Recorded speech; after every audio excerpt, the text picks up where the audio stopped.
Everybody, once again, it's Brian Terrian from the Disability Digest. While folks are coming in for today's show, just give you a heads up. A few things I wanted to get out here and talk to you about. One is work, two is tips to survive, and three is all of the noise that's going on in the Medicare world. And do you really need to make a change? And if so, how do you do it? Is it easy to do it? Um, so I want to go through that with you. Eric, welcome. Glad to have you here.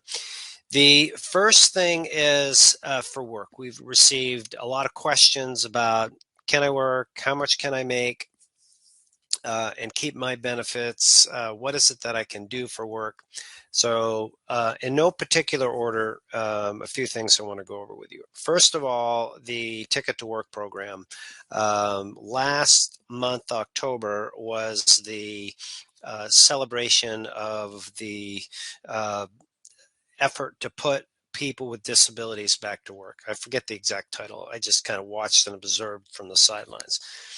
But it's the same old, same old, same old, and trying to get people with disabilities back into a full-time working environment. And since I've been doing this since 2006, it hasn't worked.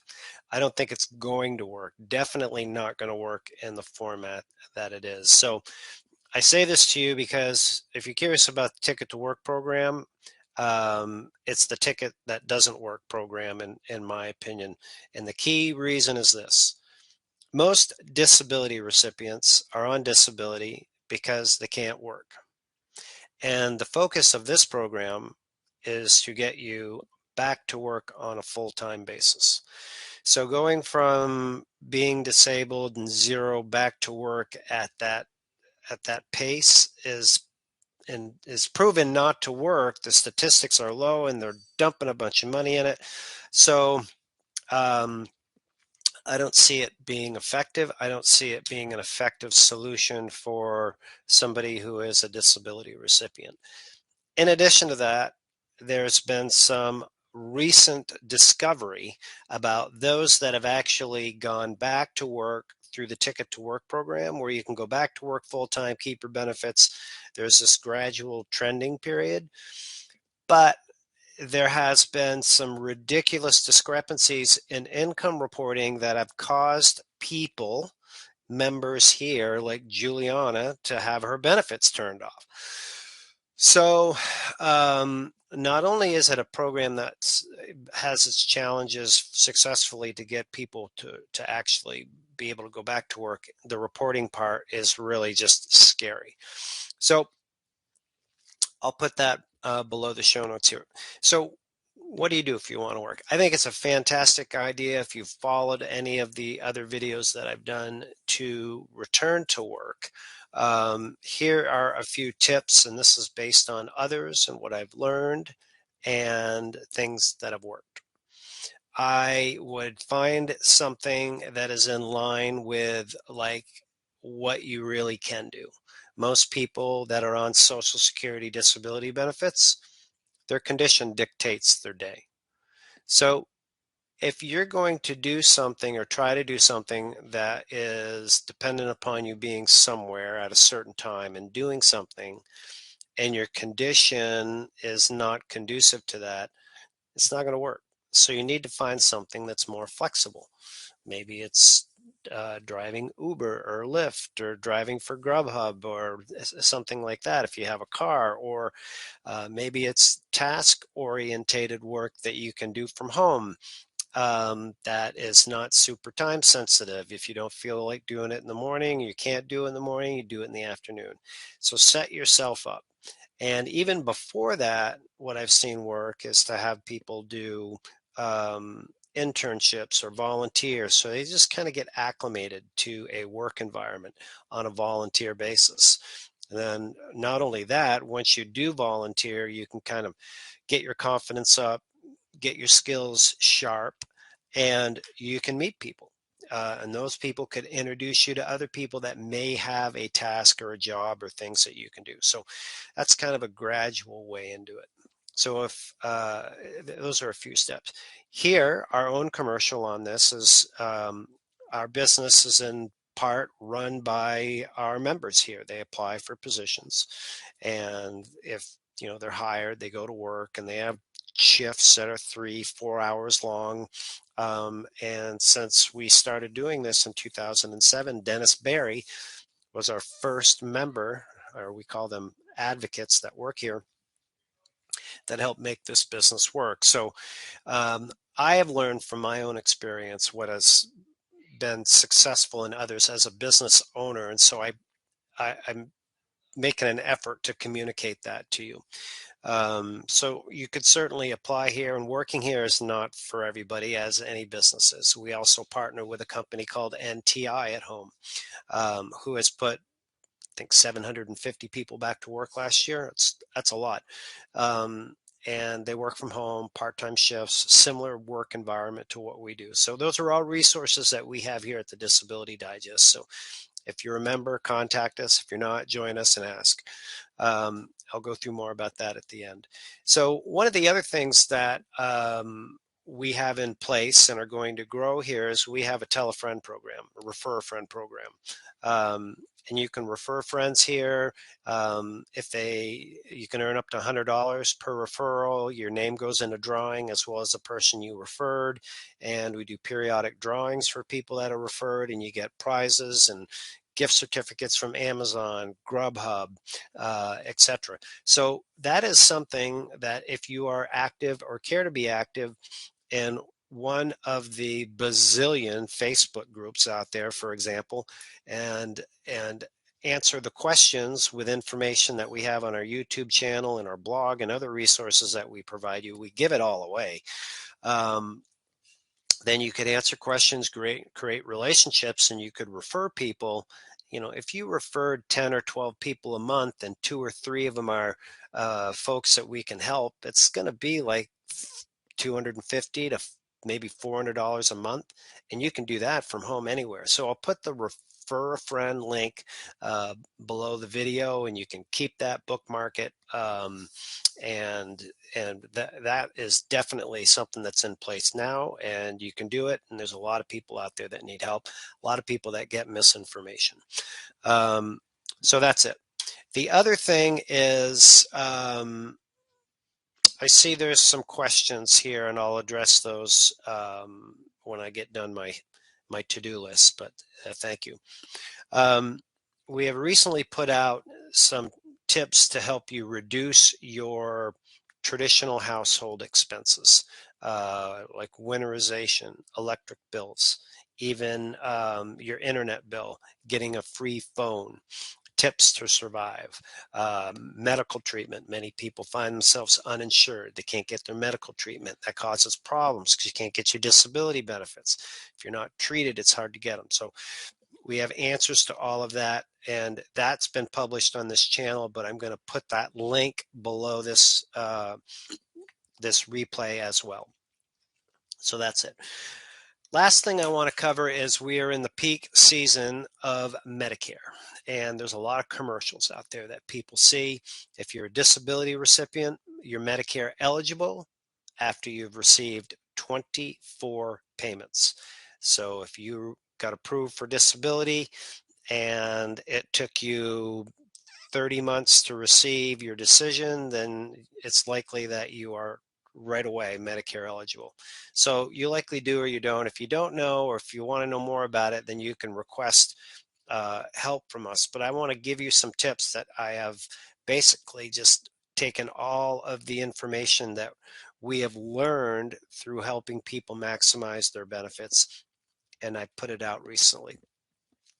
But first thing is, not everybody needs to change, and you don't need to panic about this open enrollment if you meet some of the following criteria. If you were recently put on a plan and you have good faith in whoever put it on, put you on that plan, then you certainly are fine. If you are a Medicare, Medicaid recipient, that's dual eligible, meaning that you get Medicaid benefits and you get Medicare benefits. You would know that if your check is below $1,500 or your household income is below $2,500, then you likely are a dual eligible. If you're dual eligible, then you are entitled to what's called a special needs plan. Super plans, they're better than the traditional plans that are out there. You can change those 4 times a year. So you're not subject to the barrage of ads. You don't need to, shop around like it's Black Friday. You can move anytime. Okay. Coming out next week will be information about medications. A lot of people are called to action or feel they should make a move because they have expensive medications. Oftentimes, changing plans to solve a medication problem is not going to do it. If you have a high price drug like a tier 4, tier 5 drug, and if you move from plan to plan, it's not going to make a big difference, a slight difference. There's other ways around that. So that work will come out next week, so stay tuned for that. All right. Take a look at some of the questions. Stimulus checks. I mean, we work really hard here to help people get their benefits approved fast, to keep them and maximize them. The whole stimulus check, like some people received a third, some didn't. When's the fourth one coming out? I don't know. I just don't know on that. All right, questions on disability reviews.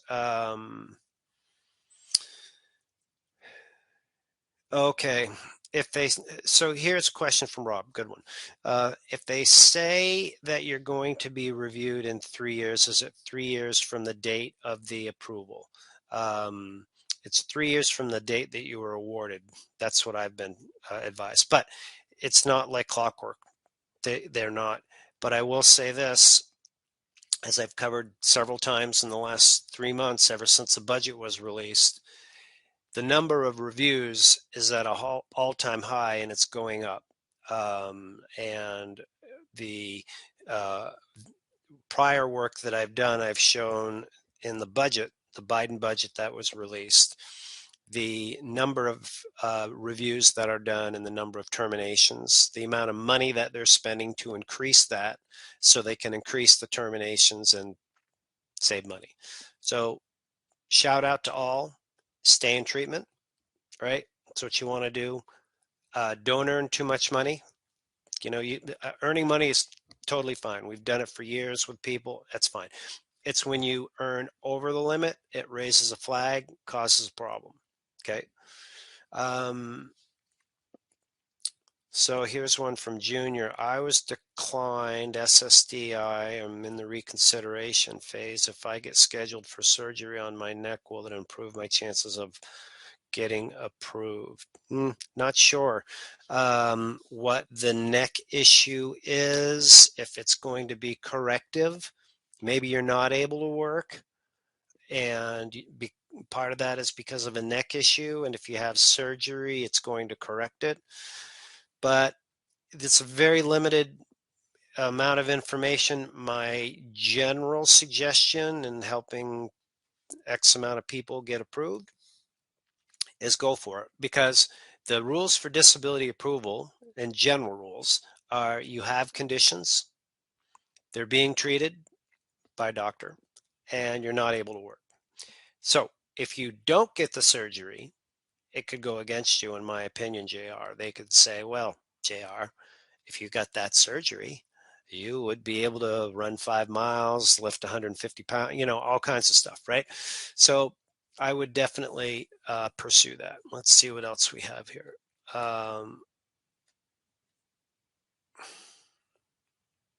Okay.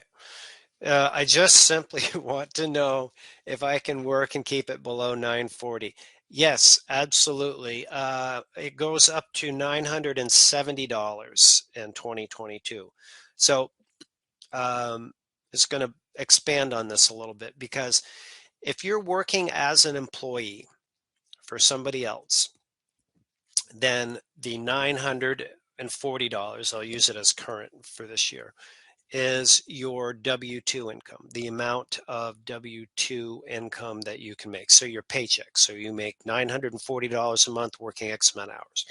Now, if you're an independent contractor like maybe you're running your own business, or you're an affiliate marketer, or you're in the insurance business, whatever it is, then it is you take your gross amount of money, your gross profit, less your expenses, and that's going to determine your SGA, and it's done based on your tax return, right?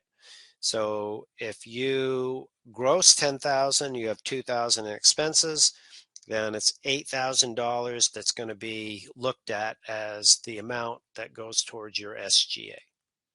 Does that make sense? Okay. Okay, JR, I see your follow-up there. Got it. Okay, so this is kind of another step. I think I answered the questions that are in here. Great. Um, Listen, in closing, everybody, I want to wish you a happy Friday. Thanks for coming out. I know there's other things you could be doing with your time than listening to me, so hopefully you found this helpful and valuable. As mentioned, I'm going to put work-related information, tips to survive, below this replay once it's published. Here at the Disability Digest, we do these events here to help you kind of give you the big picture and updates and things that have been going on through the week. But if you're a member here, our objective is to give you a customized approach to what your situation is based on, where you live, how old you are, what you're on for disability benefits are, what your income is, all these other variables, your conditions. All of these things have an impact in your situation getting approved and also keeping and maximizing your benefits. So we provide you with that. If you're not a member, we invite you to join us as a member. It's thedisabilitydigest.com. And there's no charge for your membership. It can save you literally thousands of dollars and lots of time. And the reason why there's no charge is because our good friends like Google AdWords, that you'll often see ads on our videos and our web pages. That's an area that funds us. We have services that we provide you with that fund our effort. And so it's things like that that allow the membership to stay free. So it's like a radio or a TV station where there's hopefully great content and programming, so you keep coming back, but it doesn't cost you anything. So we found that an effective way to help you keep and maximize, get your benefits too. So, all right, everybody, make it a great day. Look forward to seeing you again soon. Thanks again.